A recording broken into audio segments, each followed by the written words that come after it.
Good morning, everybody. Just wanted to start by saying that thoughts and prayers are with everybody in Charlottesville for the tragic news that's come out of there today. Sally and I have a daughter that's a faculty member there, and she texted us early this morning to tell us she was okay, but it's really, really sad when you have to worry about your family members and your children everywhere we go. So we've got to be smarter, and we've got to figure this thing out. We can't keep having useless deaths. So thoughts and prayers are with everybody, family members especially, and that's not the news you want to wake up to every day. Pleased with our game at Wake Forest. It's all about winning. We've said it's about scoring offense and scoring defense, and we were able to do what we needed to win the game. It's still a crazy team. They've won 9 games. They've won 6 games on the road, and for some reason, we can't play a full game. We just can't put our foot on the gas and put somebody away. It's the best first quarter we've had offensively. We're playing great on defense. Everything's great, and then it's like we go to sleep for a while. So I don't know. I don't know what it is. It's something that's dangerous because it can get you beat, but they keep finding a way to win, and we sure don't do it the easy way. Offensive players of the game were Drake and Josh Downs. Those two have become as good a quarterback-receiver combination as there is in the country. Other guys that were contributors on offense, Bryson Nesbitt, John Copenhaver, whose name just keeps coming up each week as playing well on offense, but also special teams. Elijah Green, Antoine Green, Corey Gaynor, and Awesome Richards. So all those guys had really, really good performances. Defensive player of the game was Kamen Rucker. He's one of our best defensive players. He is a tenacious pass rusher, and even played hurt last week, but did a great job. I guess we can't get them to shut up. Okay.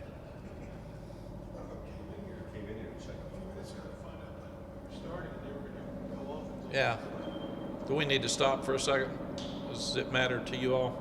It's hard. It's your house, Mack. Yeah. You should go out there and tell them. Tell who you are. Just tell James if you can. Maybe they're stopping there. We'll video you going over there and telling. Yeah. Over there and tell them, remind them you're Hall of Fame. Then I'll get sued for assault, verbal assault. Tell them you're Hall of Fame, they gotta stop Back around and there. tell us the construction workers to shut up. And then the construction workers are going to say, yeah, and you're on me about getting this thing done. So That's it. You can blame it if recruiting suffers. we lost 2 months because Mack stopped us at the press conference. Someone on Twitter will come up with that, no doubt. No question. Probably at 11:30. With a video of me screaming. It's how it goes. Be great.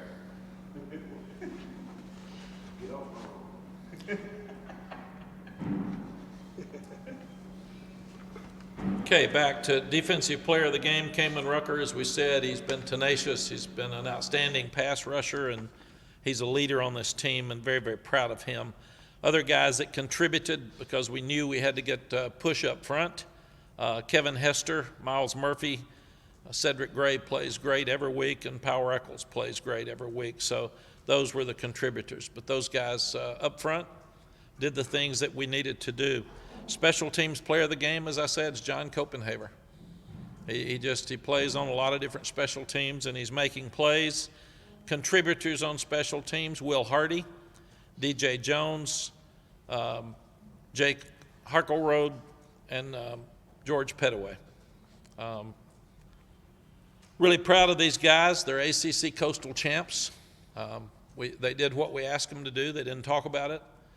They didn't back into it. They needed to win enough to get that honor, and they did it with a couple of games left, which is really, really good for them.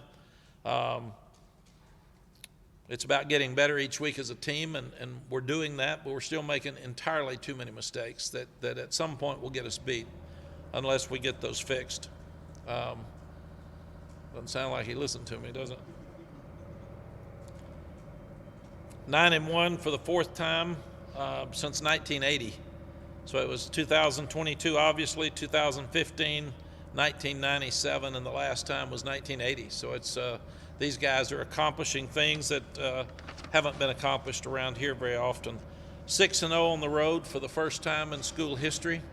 And I don't think there's anybody else in Power 5 that's 6-0 on the road. So that's really, really cool.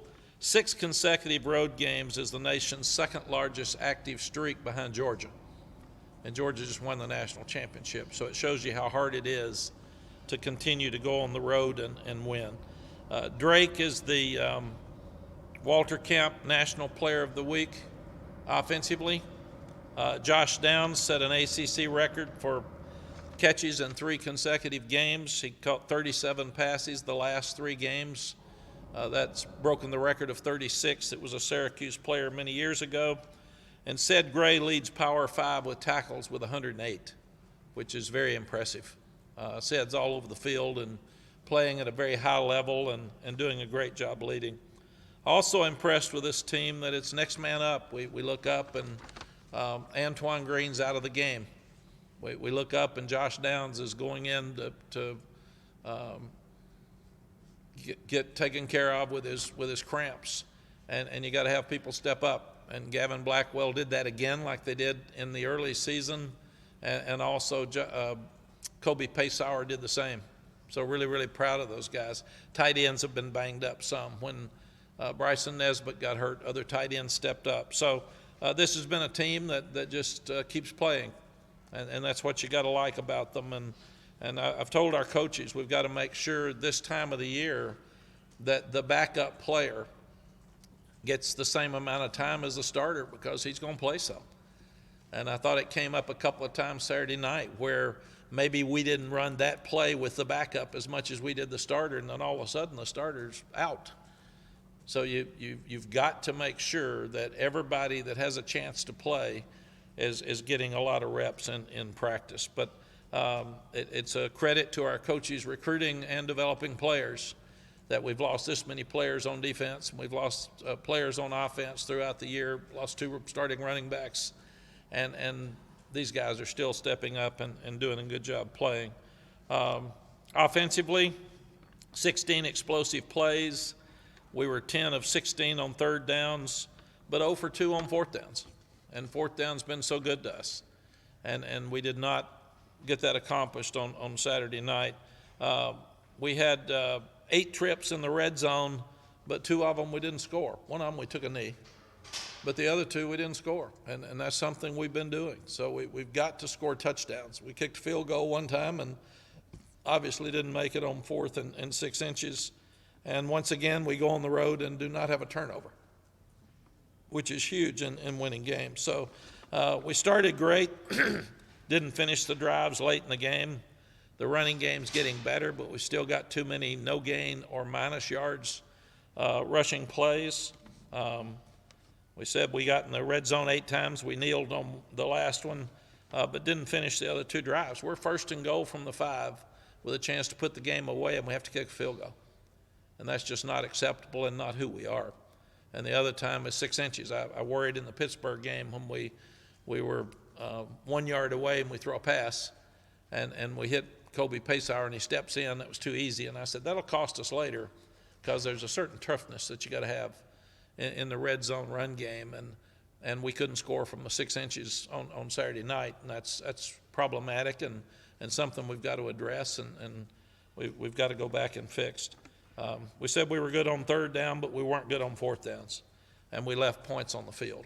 And that's not what our offense has been doing. So as well as we played on offense, I walked away disappointed in red zone scoring because we had opportunities to do that and didn't do it. Defensively, we need to find more consistency. We started well, we ended well, but there's times that we give up entirely too many explosive plays. And our explosive plays, we go back and look at, most of the time on this, it was missed tackles in the secondary. Because we did a good job keeping them in front of us, and then what they did is they went for 6 fourth downs, one of them in their own territory around the 30, and some of those turned into explosive plays because it's 4th and 3 and 4th and 4, and we held them on third downs, which we did a great job with them on third downs. But what they were doing is going by analytics and trying to make enough on third down to go for fourth downs. And then they were successful 4 out of 6 times, which made the difference in their third down count, because you got to look at fourth downs now. And they scored 3 touchdowns and 4 trips to the red zone. And we've still got to do a better job of holding them out. But shut out in the fourth quarter again, which is really, really impressive for these kids. We won the fourth quarter 3-0 and end up winning the game by 2. And a critical turnover, that's the 3rd interception in 2 years that Cam Kelly's had against Wake, which was key, changed the game. And then again, we throw the ball away twice when we're trying to kill the clock. So we really messed up the last drive when we got down to the 5-yard line.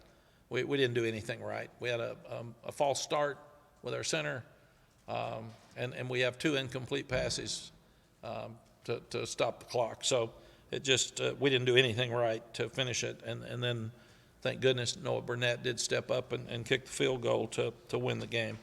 But huge stop on fourth down. This is the way this team's been. We leave the ball at the 6-inch line offensively, and defensively you got to hold them, make them get a short punt and go score. They drive it down to the 8-yard line and then don't make a fourth down. So we give up way too many yards on the way down and then have a fourth down stop that again gives us a chance to go win the game. So we've got to be more consistent and not give up explosives on defense. We got to play better red zone defense to stop touchdowns, and we've got to be more consistent in the red zone again on offense and on fourth downs. Good job with our special teams. We had good kickoff returns to a point they were sky kicking, and our guys handled that well. But Will Hardy did a good job on his return, and George Pettaway gets close when they kick it to him, and there was some wind, so it gave us a chance to return some kicks. Ben Kiernan continues to do a good job punting. He punted one down to the 6 and knocked it out of bounds, and the other one he had it high enough that it forced a fair catch. So he had really, really good hang time. Noah Burnett, as I said, kicked the field goal to win the game. And other than that, missed an extra point and also did a poor job kicking off. So we've got to do better overall in his area, but he had the kick that won the game at the end. But we cannot be missing we cannot be missing extra points. I thought, as weird as it was after that game, that both defenses played better than they'd played the last 3 years, because that game had been 59, 54, and 55, 52, whatever it was. It was a whole lot to a whole lot. So both defenses played a whole lot better on Saturday night to hold the game in the 30s, because these are 2 of the best offenses in the country. And I do want to credit Sam Hartman. He time and time again, we had him and we hit him and he completed passes. He is really, really a good player, and it's a credit to him with what he's done for Wake Forest. They credited us with 1 sack, and we had him down a bunch of times because of their offense. It was near the line of scrimmage. So I don't think our defense got near the credit that they deserved for the number of times that they hit the quarterback, disrupted the quarterback, and also tackled him at the line of scrimmage, which would normally be sacks. Georgia Tech dominated us last year. They really ruined our season. We got a bad start at Virginia Tech, but when we beat Virginia and we dominated Virginia, we go to Georgia Tech and just get killed. And it was awful. And that's when all the fans quit and everybody quit and everybody's disappointed, me too. They totally dominated the game. In fact, the score was 45-22. I looked at it this morning, made me throw up. We had 63 rushing yards. They had 261. We gave up 8 sacks for 55 yards. That's enough sacks for a season. We went for fourth down, I remember, on our 31, and that'll cure you from doing that. We lost 2 yards, and they scored quickly, and they got 17 points off turnovers. So Jeff Collins, he did a tremendous job there recruiting. They've got really good players. And Sims did such a great job against us at quarterback last year. So Brent Key has stepped in for Jeff. I hated to see Jeff let go that early in a process because he took over an option team, and I thought he did a really, really good job of rebuilding it and getting great players and having a chance. Like I said, in our game, he totally dominated our game. So Brent Key stepped in, and everything I've heard about Brent is really, really good. All the people that I respect in the business feel like that he's one of the best offensive line coaches in the country, and he's done a really good job with this team. They beat Duke, who we've seen is a really good football team, and they also beat Pittsburgh at Pittsburgh, and that's two of the best teams that we've played. So they're going to play hard. They're still in contention for bowl bid, so they're going to come in here and give us the best shot they've got, and it'll be a really good challenge for our program this week. Everybody will be bragging on our guys, and everybody talking about clinching the ACC Coastal, getting ready to go to the championship game, asking about tickets, and then you got your rival next week and senior day, and this one's sitting in here where we better get ready to play. So this will be a really good test to see how we've matured. We didn't play great at Virginia when there wasn't a lot of talk about the game. And there won't be as much talk about this game publicly as there will be the state game and the championship game. So we'll have to get our minds ready to go, because anybody watches that film last year, they got good enough players, and they absolutely whipped us in every way and outcoached us. Questions? Mack, this may be an odd question, but if you closed your eyes and walked around the football building, just listen to the chatter with the players and the coaches, would you be able to, would there be a difference between, the dog days of August before the BNU game and now? Has the talk, or the tenor of the talk changed at all? Yes, I told the players the other day, I think the difference in this year's team and last year's team is not talent. We were talented last year, and we were good enough to win games, and we could have won these same games last year that we're winning this year, because we lost 6 on the road. The difference is the way that they started in January and their attention to detail, and they have become a player-led team. I'm usually having to walk over there last year and stir up the defense, and I see Gio Biggers and Ced Gray pulling them all together and challenging them in a positive way, and doing such a great job, and the same thing on offense.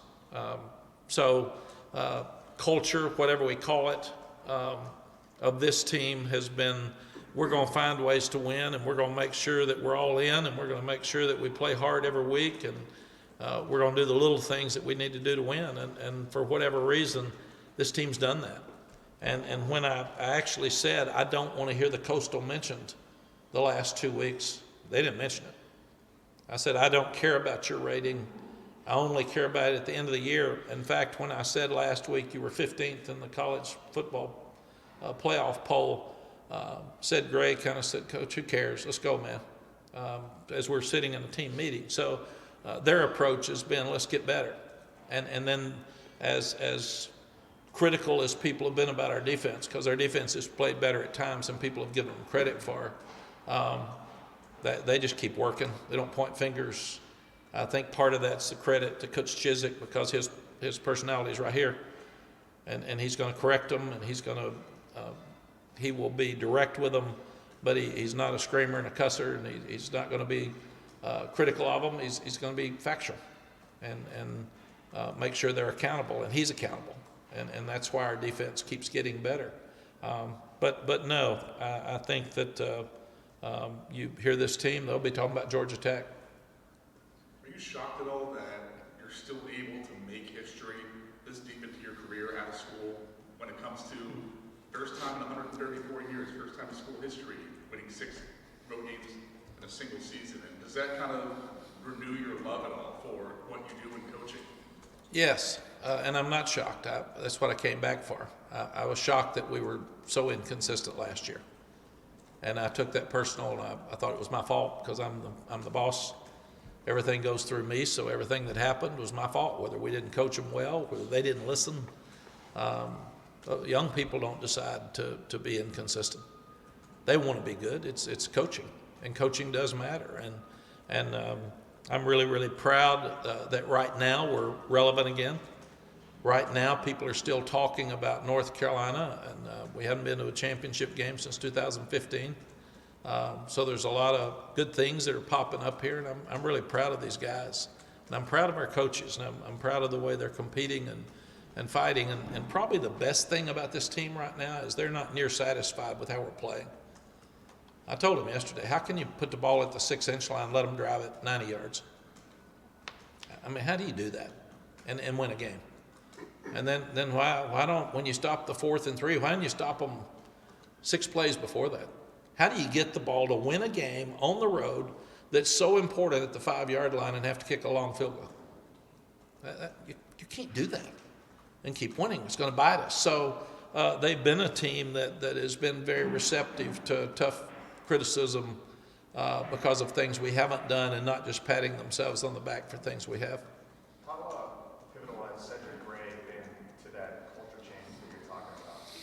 Cedric Gray might be the most important to the culture change on defense.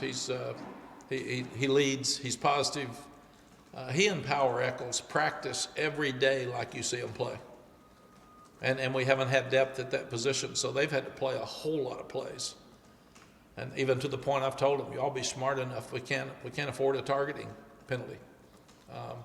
But they're passionate about football. In fact, the 3 things the players ask: passion, accountability, and toughness. They are, and they're the epitome of those 3 things. And they're both really good leaders. And I can sit here right now and tell you they'll practice really well in the morning and they'll play hard on Saturday. Sort of staying on that, you've built 2 programs into national prominence on top of college football. I'm sure there are pivotal sequences in each of those building projects where you have weeks like this week where you learn a lot about where the program is. Is this program at that point this week coming off achieving something very tangible, still with a lot more to out in front of you guys? So you're going to find out really what these kids are made of this week? Absolutely, Andrew. I told him yesterday, you've done a good job, and this is a good team. And you can either become a great team because the story's not finished yet, or you can go stand around the next couple of weeks and be a good team. There's a lot of teams that have won 9 games in North Carolina history. You can be one of those. Or you can be one of those that accomplishes things that haven't been accomplished very often around here. And it's totally up to you and your mindset. If our program's where it needs to be, we took another step by beating Wake Forest. We took a step because we'd never won 6 on the road. We took a step because we hadn't been in we hadn't won the Coastal since 2015. So those were major steps. Now, can you take another step? And another step's going to be beating Georgia Tech. When a lot of people will be talking about something else. And I said, you're going to have a lot of distractions this week with people bragging on you. And lose to Georgia Tech, and that all stops. So you need to get ready to play. And Georgia Tech's going to play hard.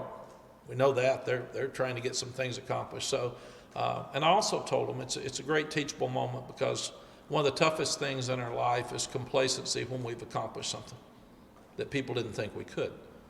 So this is a great moment to see how we've matured as a program. You had those points at Carolina the first time, and you had them at Texas. The player-led situations then, is it similar with what you have right now? Yeah, this is as player-led a team as I've had in a long, long time. And I really like it. You know, we've had some great leaders on the team since we've been here. This whole team has bought in. And there's guys that are 2nd and 3rd teamers that are fighting their guts out. The show teams out there, the scout teams that put on the Georgia Tech picture, they are competing harder than I've ever seen. So this team has bought in, and they're just working so hard to win. And the coaches too. The coaches are all getting along. They're competing, and there was a few that were yelling at each other on Saturday night because they know how important it is. That's what I told them. I said, you got to keep your composure, but I got it, man. This is important, and we want to win, and you can't go out there and mess it up. And everybody got that, but everybody knows that everybody's on the same page and everybody wants to win. In fact, I'll say this whole building feels like they're part of this thing, and everybody in this building is trying to continue to win because it's been a long time since we felt this good. Mack, speaking of the 6 road games, was there any point like last year or before when you looked at the schedule and you were like, I got to get one of these games moved or something? Because a lot of times, you know, teams won't play that many road games. They'll, you know, buy it out or whatever and get more home games. Yeah, I'd rather have 7 home games every year. You know, that's what we need, we're working toward. But I think, again, going to App State's hard. Going to Georgia State's hard. There was nobody there. I mean, that was a dead stadium, and that's tough for kids. You gotta play, and in a weird way, I think some of those things, the distraction with Florida A&M, were they coming or not? I mean, I'm sitting with a TV crew the day before the game, and they said, do you know if they're coming or not? And I said, no. And they said, if you hear, will you tell us? And I've got my phone sitting out there, and I'm waiting on a text message to see if we have the game. And a number of our kids always know their kids, and with social media and the way communication is now by phone, their players are saying, I don't think we're coming. So I got Josh Downs calling me saying, Coach, they're telling me they're not coming. And I said, well, just take a deep breath. Let's all get worked out. And then I'm calling Bubba and Rick Steinbacher and said, are they coming? And they're saying, I don't know. We haven't been told yet. So I actually get a text talking to the TV people. They've decided they're coming, and they're headed to the airport. So those kind of things have helped this team, I think, because they've had to get rid of distractions and just go play. And instead of griping about road games, just go win them. And we've said the road games are harder to win. I put up the scores. All of them are 7 points or less. And you've won close games, and it's hard to win close games. We haven't done that enough here, and it's hard to win tough games, especially on the road, and they've been able to accomplish both. So they understand we need to be able to put our foot on the gas and finish.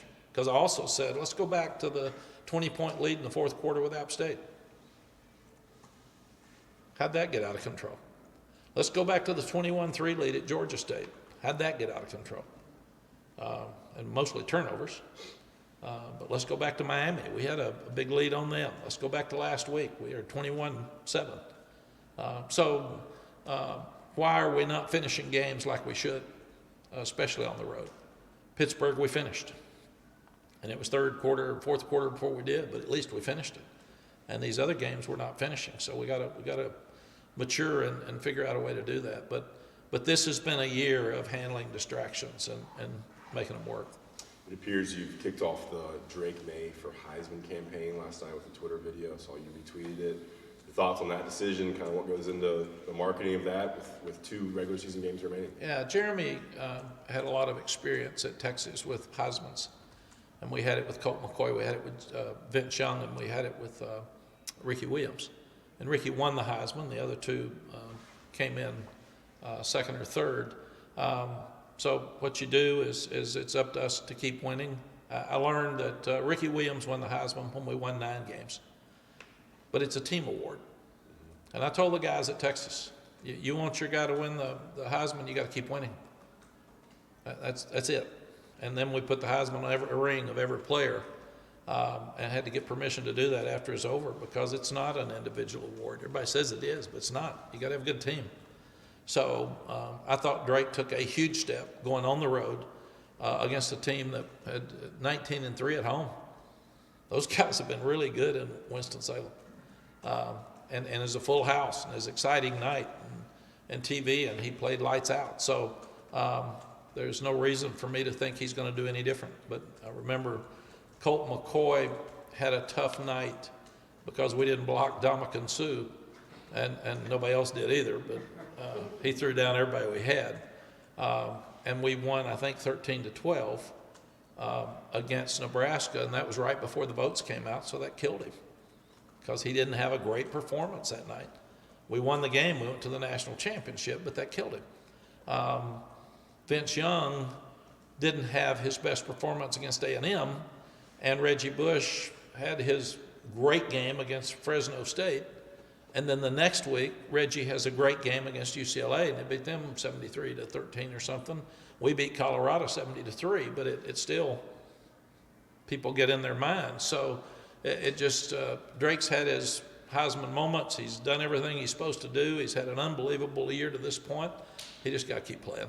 Is this like your decision, group decision, marketing decision? Are you like, all right, let's kick it off? How's that kind of work? No, I think it's really Jeremy's decision with the family. He talks to the May family and how do we do this? What do you want? How much do we do? I have absolutely nothing to do with it. Didn't even see it. I just retweet some stuff. I get in trouble with Twitter, I'm sure, because I'm sitting there doing something else, and I'm ADD and multitasking anyway. So there was one, a few years ago, that they had these military faces, and they were all for the Big 12. And I thought, what a positive thing. All these guys in the military have got their faces up there, and Texas had just lost a tough basketball game, and I love Shaka Smart. But they were all standing up for their program, so I liked it. I thought, I like military. Big 12's great to me. This would be good. Moved on. And then we started getting calls from Texas media because the face of the one military guy with Texas was a clown, and they were making fun of them losing. So they said, Mack is making fun of Texas losing and Texas basketball losing. And Jeremy calls me and says, I know you don't know this. And you messed up. And I said, what do you mean? I took those military guys and I was trying to be nice. And they said, no, you didn't look at it very closely. So you got to be careful. But I just think he got to keep playing. I think he should be invited to New York off of what he's done so far. Obviously, the Heisman voters decide who the Heisman is. I have sat there 3 times not knowing whether our guy was going to win the Heisman or not. So they don't tell you. And I sat behind all 3 of them. And they would turn to me and say, what do you think? And I'd say, I'm not feeling good. And here's the reason I'm not feeling good. But they actually don't know till the vote. And the tough thing is, right after the vote, you have to go do a press conference, win and lose. So it's a tough deal. With the Heisman, it does seem like for players who've won, there's one particular moment that stands out in the course of their season. Obviously, there's a few games left for Drake to play, but to this point, what would that moment be for you? I think he's had a whole bunch of them. But the one that would make a difference to me is the drive right before the half at Duke and the drive at the end of the game. I mean, he absolutely won that game with those 2 drives. And to score with 16 seconds left with a dramatic pass in the corner, that's a Heisman moment for sure.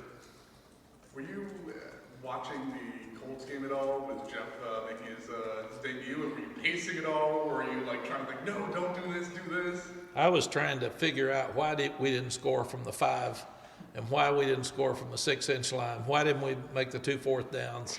And how can they drive the ball from the 6-inch line to the 8? So no, I didn't see any of the pro games yesterday, but I did text Jeff last night and say, congratulations, man. I'm so proud of you. I also told him if I was him, I'd quit. He'd be the only guy to never lose a pro game. What did he text back? No, he was so happy and so positive. And I told him that, and I really believe this, is people are very complicated. Football's simple. And he is a tremendous communicator. And he'll do this thing. He gets it because he's sat where they sat. It's one of the reasons I never wanted to coach in the NFL. I never played in the NFL.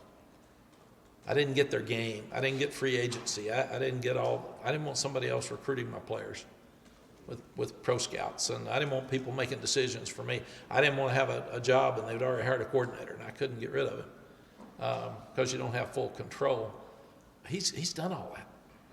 So he's been to Super Bowls. He's been in all those locker rooms. He gets it. And I did really enjoy watching his time in the locker room after the game with the players. I thought that just showed you. They love him. He's comfortable with them. He talked about no fear. Coaches live in fear. Live in fear of losing. You live in fear of making decisions that you're going to be criticized. You live in fear of being fired. And that's a burden I don't have because I'm past that point. It helps me because I'm really just having fun and trying to help kids and want to win the games. But I don't care if somebody doesn't like whether I went for fourth down or not. It's a decision I make. I don't need a poll or a panel to ask what they think. I've done it more than they have. So, and Jeff's been there as a player, so he gave them off Monday. I could say, well, everybody gets a game ball and Monday's off, and that's enough for them. They were all happy, so they'll play hard next week too. Those 2 fourth downs you guys went for, how much of that was the analytics? How much of that was just your gut? My gut, totally. I would definitely, with Drake May and our offensive skill, we're going to go for 4th and 3. Unless like the last one, the last field goal, it was stupid because the game dictated you needed those points. But right now, one of the reasons we're in the position that we're in is we've done a decent job on defense against 4th downs, and we've done as good as anybody in the country offensively on 4th downs. Like I said, I think there was 91 more points that we've scored because we've been aggressive. And I'm not going to worry about the ones we don't make. We just need to make them. So part of it was field goals weren't going to win a game like that. You have to score. Absolutely. I learned that, Andrew, when we were playing Texas Tech, and Cliff Kingsbury and Mike Leach were scoring so many points with the Air raid.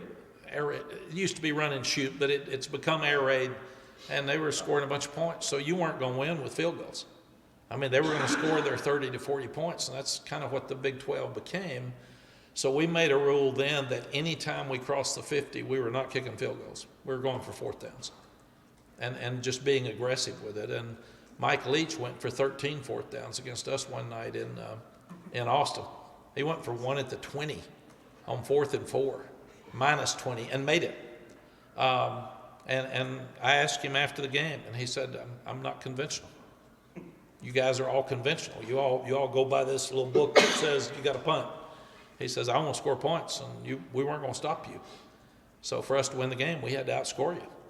And it's funny that he was doing analytics long before analytics were quote, so prominent in college sports. But I just feel like it shows your team you've got trust in them if you go for it. It shows them you're being aggressive. It shows them that you're not afraid, and you want to be aggressive to win the game, and all that is really positive. You just got to make them. What went into the decision to have Will Hardy return kicks? That was kind of surprising for us in the press box. He is he's smart, and he's a really good blocker, and he's the off guy. So you feel like he wouldn't be the one to catch the ball most of the time. That's George Pettaway. And then they just kicked it over there. But Will's going to be a really good player here. He is he's brilliant. I mean, he's got a really high SAT score. He's got an unbelievable grade point average from a prominent school in Atlanta. His dad's a great high school coach. He gets it. So he's already played so much more than we would have thought he would play. But he's going to be a really good player here before he leaves. Mack, And he's got real good hands. That's the other thing. And he's big. He's a big body. He even bounced off one when he made the return. All the kids were shouting yesterday when he ran over one of the weight guys. I didn't know if he had the speed and the shiftiness to be a kick returner. He does. He's kind of sneaky fast. And he's got quickness. He's got explosive power. And his hands are so good. He intercepts more passes than anybody in practice. So we're very impressed with him. Mack, sorry to cut you off on that. Ross cut us off. We were surprised about Will Yeah. Hardy. We were like, look, this 31's back there. We were talking to Josh the other night at Wake, and he was kind of getting a little reflective. He had the trophy, and he was saying that, the previous staff here recruited him, but he probably was going to go to NC State or Penn State, and then you came in, and Phil Longo came in, Lonnie Galloway, and that it just changed for him, and he said he remembers being 150 pounds, and Lonnie saying, you're still our guy. Like, from the beginning, what do you remember about Josh? And, I mean, obviously, you take it from there to what it is now. Like, just what do you remember about those days when you were trying to get him to come here? Again, very smart. Coach's kid. His dad's the running back coach at East Tennessee State. He's been working with him like Mark May worked with Drake from when he was this tall. What you find is the best recruits you have are passionate about football, and they compete. They love the game. And Josh liked said Gray and liked power. Some people said power was too small. Some people said Josh was too small. They love to play, and they're passionate, and they compete every day. And if you do that, you're going to win most games. If you go back and study, and Brian Anderson asked me one time, I used to say a lot, there's more people that lose games than win games. And I'd said it for a year and a half, and Brian finally came up one time. Brian's really smart, and he said, "Can you tell me what that means?" And I felt like a fool. And I said, yeah, the team that fumbles the most, the team that has the most missed assignments, the team that has the most penalties, you usually mess it up more than you fix it. So if you just do what you're supposed to do, and passionate guys that are ready to play usually do what they're supposed to do. And I told our coaches the other day in the meeting, in recruiting, don't look at the stars. You've got to have a certain athletic ability. You've got to have a certain grade point average. Look at the guys that love football, who are passionate about football, because they're the ones that are going to play every week. They're the ones that are going to practice every week. And think how many games we watch when we walk out of there and say, they weren't really ready to play. And how can you have 12 days and not be ready to play for some of them? It wore me out on TV because I'd sit there and they'd ask why that team lost. And my first thought was they weren't ready to play. When you're not ready to play, you have penalties, you have missed assignments, you have turnovers. But it's because you're not ready to play. And so you got to have guys that want to play. And Josh, Will Hardy, those guys love football. Josh is thinking about football right now. That's what he does all day, every day. And then he's got that little chip on his shoulder because he's smaller. And he goes to fight you every minute. And I get on him sometime about flipping a ball at somebody or counting the touchdowns the other night. I said, come on now, you don't need that. But that's who he is. That's his makeup, and he fights everybody. And that's just, we've done, he caught 100-something balls last year. And the staff has done so much better job this year moving him around than we did last year. We allowed people to cover him in the latter part of the year because we didn't move him around. How foolish of us. So give the staff credit. Lonnie and Phil thought about it and talked about it, and they've actually done an amazing job of moving him around where now it's hard to find him. That's what I was going to say. I mean, that it seems like, maybe more so than all of his athletic ability, he's just taken it to another level, almost like a conscious decision. I want to do this thing. Like, I mean, have you? Yeah. I'm sure you see that from him, I guess. Absolutely, and this goes back to there were a couple of kids. We were all frustrated after the South Carolina game last year because we didn't play good, and we didn't coach good. We didn't do anything good. It looked like we didn't want to be there, and some did and some didn't. And we just had the Pitt loss, and we just had the NC State loss, which were both devastating, and games we could have and should have won and didn't. And I remember the one that was the most emotional in the locker room was Josh. And it didn't have anything to do with anything but winning. He wanted to win. The thing that Drake worried about here is, are we going to win? Because he saw 3 wins and he saw 2 wins and nobody in the stands. He said, I don't want to do that. Drake competes. So if you can find guys that compete with confidence, you're going to have a chance each week, and with a certain level of ability. And that's what you got to have. And the interesting thing is, when you go out on the field, nobody's got a 5-star on their shoulder or a 4-star, or nobody cares. Kamen Rucker wasn't highly recruited at all. Everybody thought he was too short. I saw him come to our camp, and he cost a bunch of big old linemen, offensive linemen, scholarships because he ran over all of them. And I didn't know who he was. And I do remember saying, who is that? And they said, well, he's 6 foot. And I said, he's killed everybody here. And then they said, yeah, and he's a National Honor Society student. And I said, offer him. I want to offer him. And that's what you get. He loves to play. So the more guys we can get out there that love to play, the better chance we got to win.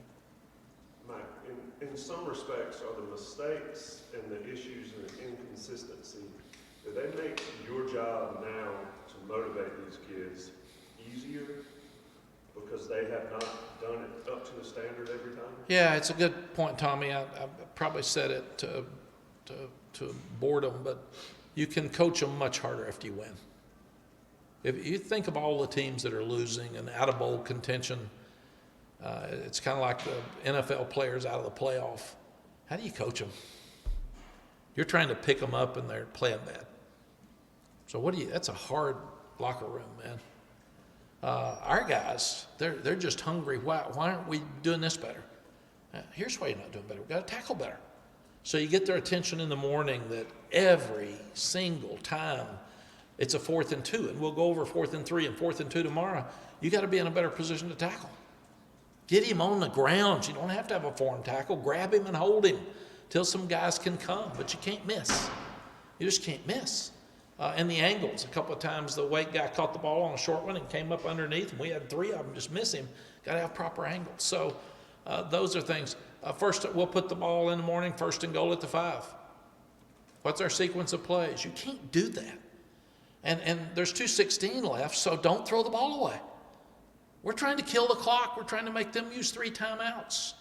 So there's so many things this team can still learn, Tommy, that we've got to do a better job coaching. And I'll have a staff meeting at 3 today, and I'll be all over the coaches. There's so many things we've got to fix. The positive thing is everybody's listening, and we can fix them easier now. Mack, is there anything about the fact that you now have an extra game added on, a 13th game before the bowl game, that changes or affects what you do administratively from a team schedule, just the way you go about it day to day and week to week? Is there anything that makes you adjust or do anything different? Yeah, you look, Adam, we had 0 week. So we've been doing this a long time, and we've had 2 open dates. So it's a long year for these guys. It's a kind of a mini NFL year. So next week changes because you've got your game at 5:20 and you got a Friday game. So that completely changes your week to a shorter week. And then it does give us an extra day for the championship game playing on Friday.